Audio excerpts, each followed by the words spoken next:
Satellite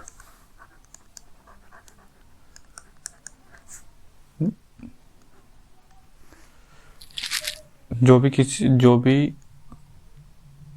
body किसी भी planet के चारों ओर रिवॉल्व करे उसी को हम सैटेलाइट कहते हैं, चाहे वो कोई भी बॉडी हो सकता है।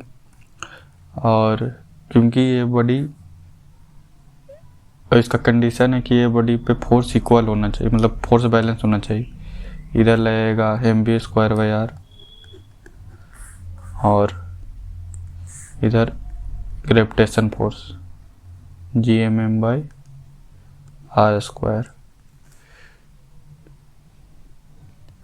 और ये फोर्स इक्वल हो जाएगा, जिससे कि v ऑर्बिटल निकाल देंगे। v ऑर्बिटल के लिए हमें ये दोनों फोर्स को इक्वेट करना पड़ेगा। mv²/r, तो m से कट गया, यहाँ से v हो गया √gm/r। ये v ऑर्बिटल हो गया। अगर हम स्केप वेलोसिटी क्या होता है? v स्केप, जिस वेलोसिटी पे सैटेलाइट मतलब इन्फिनिटी पे पहुंच जाए, जिस वेलोसिटी से कितना वेलोसिटी दिया जाए ताकि इन्फिनिटी पे पहुंच जाए। तो उसके लिए हम potential energy, work energy theorem लगाएंगे v स्केप के लिए, क्योंकि इन्फिनिटी पे तो पोटेंशियल एनर्जी 0 ही होता है, ऐसा माना गया है। उसी से तो फार्मूला आया है gmm/, और अर्थ सरफेस पे पोटेंशियल एनर्जी -gmm/r। इसलिए अप्लाई वर्क एनर्जी थ्योरम लगाते हैं। तो इनिशियली पोटेंशियल एनर्जी कितना था? -gmm/r। काइनेटिक एनर्जी जो भी स्केप दिए 12mv² स्केप। फाइनली क्या हो गया? इन्फिनिटी पे 0 और वेलोसिटी भी 0। तो इसी से हम देखेंगे कि gmm/r इक्वल हो जाएगा 12mv² के बराबर v स्केप। यहाँ से v स्केप हो जाएगा √2gm/r, जो √2 टाइम्स v ऑर्बिटल का होता है।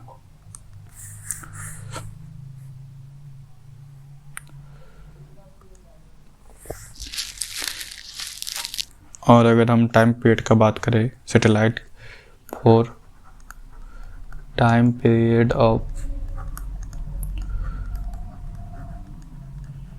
सैटेलाइट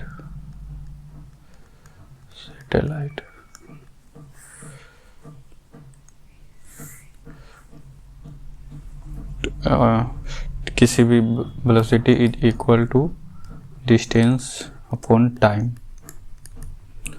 डिस्टेंस क्या हो जाएगा? ये प्लैनेट है और ये सैटेलाइट है, इसका वेलोसिटी v ऑर्बिटल है √gm/r। ये v ऑर्बिटल है जिस स्पीड से रिवॉल्व कर रहा है, और डिस्टेंस कितना है? 2πr, जो distance r, distance between centre to the orbit, और टाइम जो हमें निकालना है। और यहाँ पे v ऑर्बिटल कितना है? √2 √gm/r। तो टाइम पीरियड क्या हो गया? 2πr√r divided by √gm। यहीं से t² is equal to 4π² gm/r³। ये बहुत इम्पोर्टेंट रिलेशन है। उसके बाद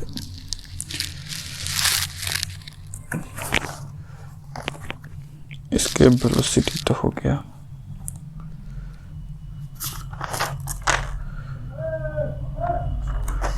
अगर हम इलिप्स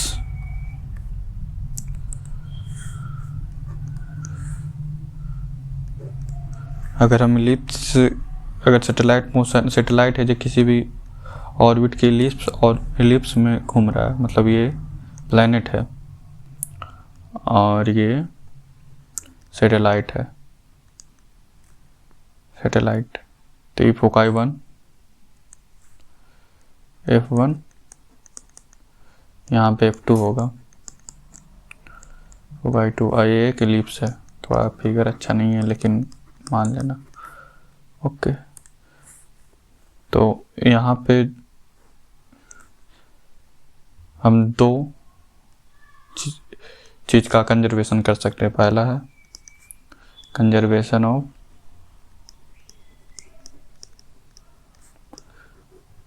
एंगुलर मोमेंटम, दूसरा है conservation of energy.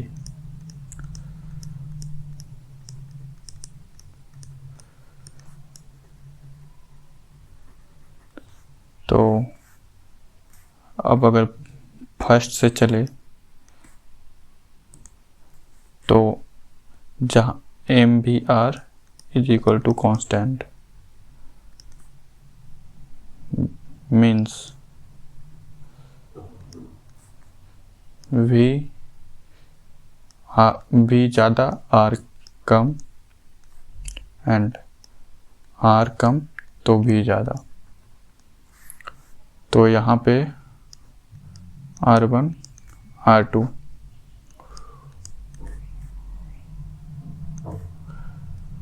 R1 is less than R2, so V2 is less than V1।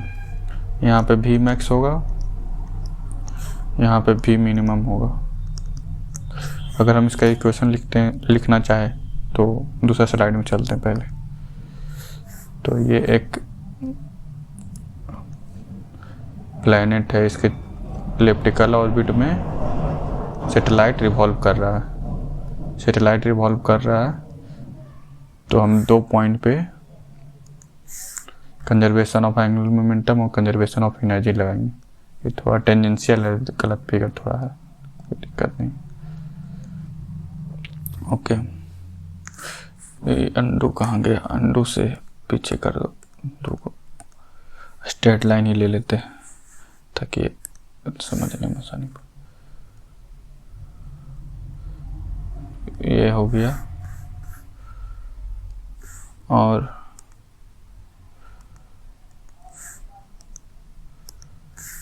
ये यहाँ पे, ठीक। अब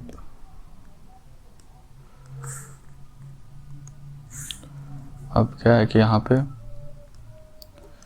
V मिनिमम होगा, V मैक्स होगा, क्योंकि R मिनिमम है। इस प्लैनेट से डिस्टेंस ये R1 जो कि मिनिमम डिस्टेंस है, ये R2 जो कि मैक्सिमम डिस्टेंस है। तो यहाँ पे V मिनिमम होगा। तो फर्स्ट इक्वेशन से अगर हम करेंगे तो mv max R1 is equal to mv minimum R2। दूसरा इक्वेशन हाफ mv1 का square plus minus of gmm by R1 is equal to, ये कंजर्वेशन ऑफ एनर्जी कर रहे हैं, हाफ m v1 का है या फिर यहाँ पे v मैक्स का हो, v मिनिमम का square plus minus of gmm by R2। Okay, अब यही फर्स्ट और सेकेंड को सोल्व करेंगे तो आपको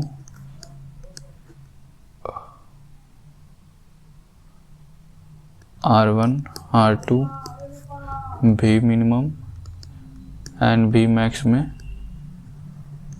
रिलेशन मिल जाएगा, रिलेशन ऑब्टेंड हो जाएगा। तो इसमें अगर कि भी R1 या R2 कुछ दो चीज़ देना पड़ेगा, जिससे कि क्योंकि दो इक्वेशन है तो दो ही वेरिएबल सॉल्व होगा। तो अगर इन चारों में से कोई भी दो दे दिया, चार वेरिएबल है, चारों में से दो भी दे दिया तो दो निकल जाएगा जो बचा हुआ है। तो इस तरह से सैटेलाइट मोशन ख़त्म हो जाता है। लेकिन इसमें एक और है कि अगर दूसरा स्लाइड अगर हम बनाते हैं तो कंडीशन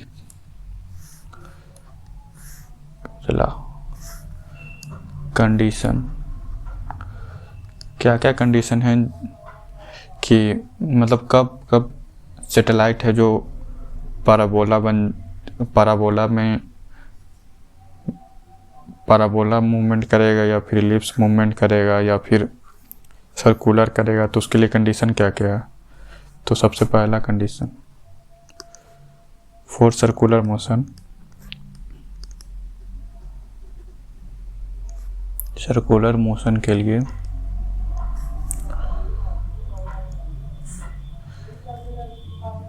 जो भी और बी मतलब जो जिस वेलोसिटी से वो घूम रहा है प्लैनेट के अनुसार, वो भी नोट के बराबर होना चाहिए, जो कि √GM/r के बराबर होता है। मतलब ये प्लैनेट है, तो अगर ये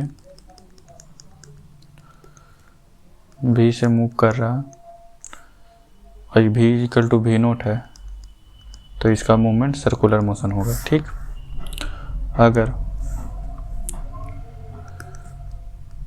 for elliptical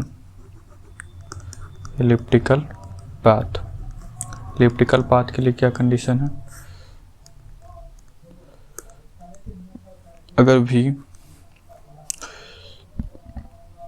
less than v0 हो जाता है तब भी इलिप्टिकल है, v ग्रेटर देन v0 हो जाता है तब भी इलिप्टिकल है। ठीक, अगर v लेस देन v0 है मतलब कम हो गया है, तो v लेस देन v0 है तो पहला फोकाई यहाँ पे ऐसे, एक फोकाई यहाँ पे होगा, ये थोड़ा सा ऊपर जाएगा, और एक फोकाई यहाँ पे होगा, ये v लेस देन v0 के लिए। ठीक, और v ग्रेटर देन v0, दोनों केस में ही इलिप्स ही बनेगा, लेकिन एक में नीचे की ओर एक में ऊपर की ओर। ठीक है, इसमें भी वही हो जाएगा। ठीक है, अब पैराबोलिक पाथ के लिए और पैराबोलिक पाथ, तो इसके लिए कंडीशन क्या है कि v should be greater than √2v0, मतलब v स्केप से भी ज़्यादा होना चाहिए, तो वो पैराबोला पाथ बना देगा।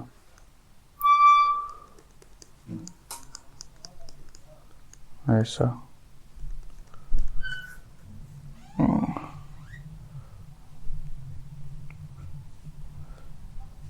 अगर √2v0 से ज़्यादा है तो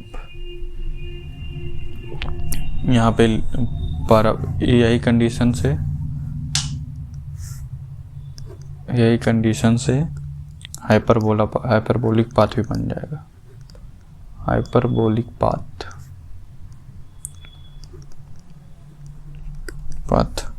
ओके। आपके प्लस का बस इतना ही आज के लिए। ठीक,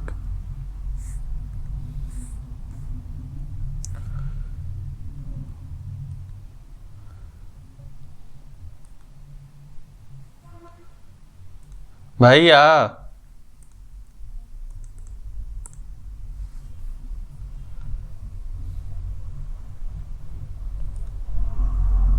भैया